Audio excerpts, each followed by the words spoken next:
Ito po yung dowsing rod na pwede po natin ipag-estimate ng lalim. Karamihang ginagamit sa paglukit ng tubig kung hindi mo po lalagyan ng pang anti-decoy, minerals at iba pa. Yan po ay pantubig. Dalawa po ang purpose niyan mga katiis. Ang tubig kapag hindi mo binalahan at kapag binalahan mo,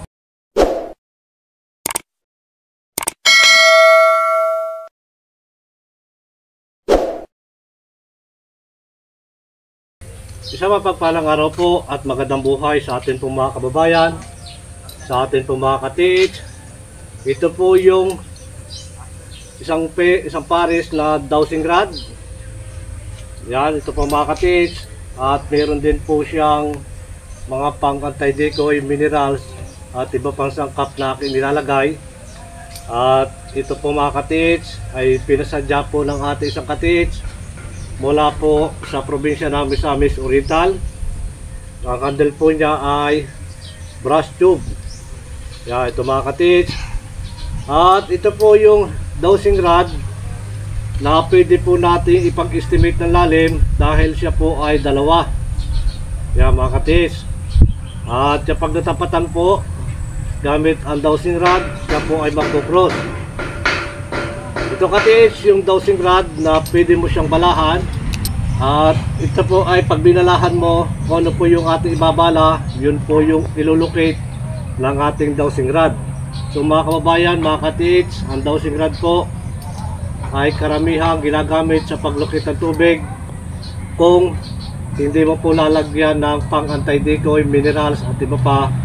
Yan po ay pantubig. So hindi pwede natin gamitin na ipaglukit po yan kapag yan po ay walang mga pang anti-decoy. So kapag gagamitin po natin yan na wala pong pang anti-decoy at bibili po tayo ng rod, babaluktutin at iipitan po ng bala. So kadalasan makukuha po natin doon yung mga pang-decoy at minerals. So hindi po ito makakalukit ng gold kung wala po itong mga pang anti-decoy at minerals. So mahalaga yan mga katiis, mga kababayan. Ito pong dowsing rod na kailangan po yung merong sangkap para po magamit natin sa pag-treasure yan mga katiis. So ito mga katiis, meron po akong pambala dito. Ito po yung 14 carats na ring na pwede po itong gamitin iipit lang. Hawak lang po natin yan, pero ito po ay bala-bala.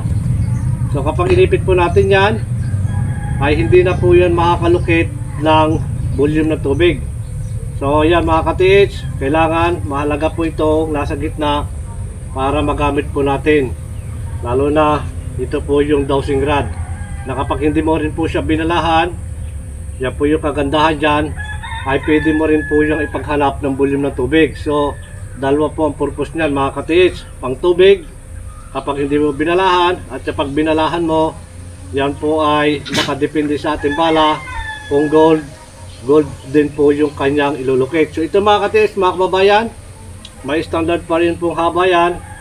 At ang gagamitin po natin dito mga katiis ay iipit lang natin, pero ito po ay di-thread.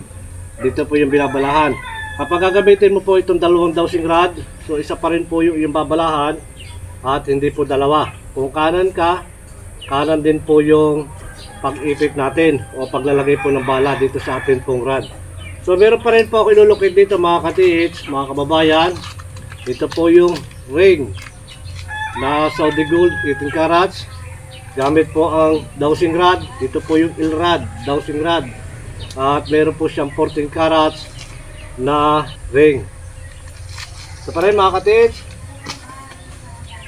Yan. So ito po yung bala ko. Naipit ko dito. At ito po ay mahalaga pa rin na kailangan may pahid pa rin po natin yung dulo ng antenna dyan, yung dulo ng pendulum sa lupa. So yan po mga katiis, napagamit pa rin po ng ating dowsing rod. Katulad din po yan ng single antenna na kailangan sabay po siyang itataas, at kapag itinaas, tungo po siya ng kaunti at hayaan po natin magturo kung saan po niya nalulukit yung atin pong hinahanap. So ganito yan mga katiis, balansi pa rin po yan. Pag itinaas, kailangan balansi po yan at tutustusan natin kapag hinila rin po ng aura ng gold ito pong ating pendulum. Dito pa rin. Ayan. Ganyan pa rin po yan. Pagtaas po yan. Doon po agad dyan magtuturo. Ayan. Ganyan po yung ating dowsing rod. Ayan. Doon pa rin po yan. Ayan. Doon mga ka-teach, nandun po yung ating target. So, yung paggamit po natin ng dowsing rod, kailangan tama din po yan. Hindi po gano'ng malayo. Tama rin po yan. So, pipilitin po natin na magkaroon po tayo ng ground na magnetic field. Dahil tayo po yung naka-ground, gamit po ang dowsing rod patungo po doon sa ating hinahanap. So, focus pa rin po yung ating kaisipan na dapat po yan mga ka-teach ay magkaroon po tayo ng buong ground. Yan, mahalaga po yan. Kailangan kapag taas pa rin po yan, pag tinas po yan, ay doon din po yan tuturo. Ayan. So ito mga ka-teach, yan pa rin yung ating goal. Yan, dito pa rin. Yan, yan pa rin sa tuturo. Yan. Ito yung kagandahan. Nakakapagamit mo po ang dalawang dowsing rod. So hindi ka na po dyan madidikoy. Dahil may pandikoy na po yan. Minerals at gold dust. Yan, pwede mo pong gamitin sa tubig. At sa kung ano po yung ating hahanapin. Ibabala po natin dito sa dowsing rod. So ito pa rin mga ka-teach. Bakit po tatapatan? Ito rin po yung kakayanan na magagawa po ng dowsing rod kapag tinapatan siya po ay magkukross.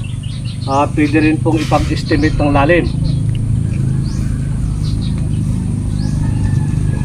Pa rin mga ka-teach. Yan. Yan pa rin po yan.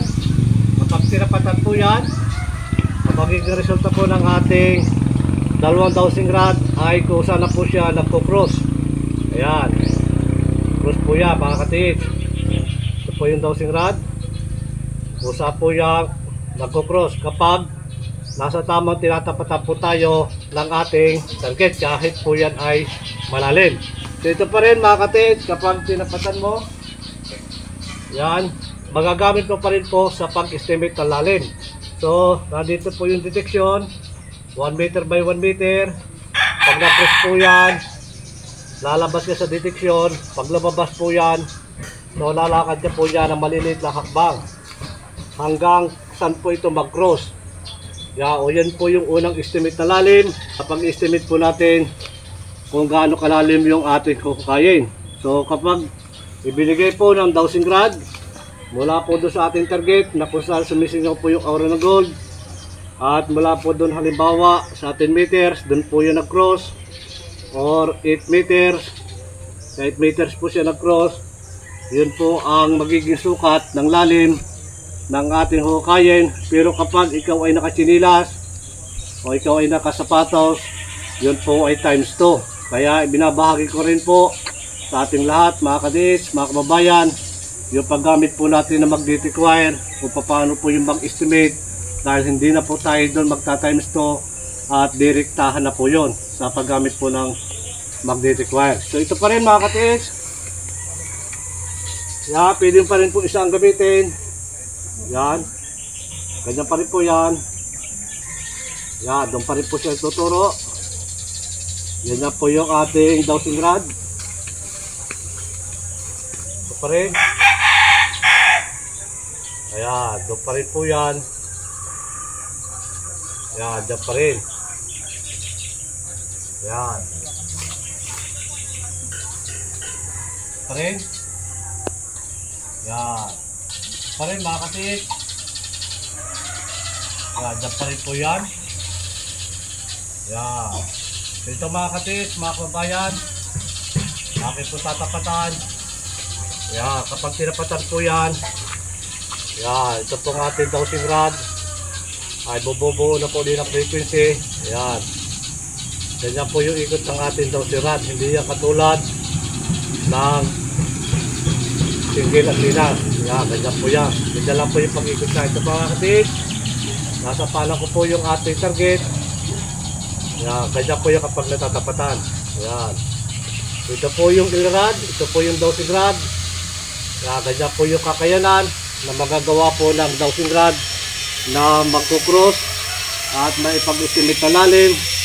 Ganoon din po yan, pang long distance din po yan. So mga katits, mga kababayan, pagpalain po tayo ng maraming biyaya at higit po isang magandang kalusugan. Ito po yung pinusuan ng ating isang katits mula po sa probinsya ng Misamis Oriental. Ito po yung 1 pair na dowsing rod. Yan mga katits. Ito po yan. Ito po yung isang pares na dowsing rod. So mga kababayan, mga katits, maraming salamat po muli sa inyo lahat.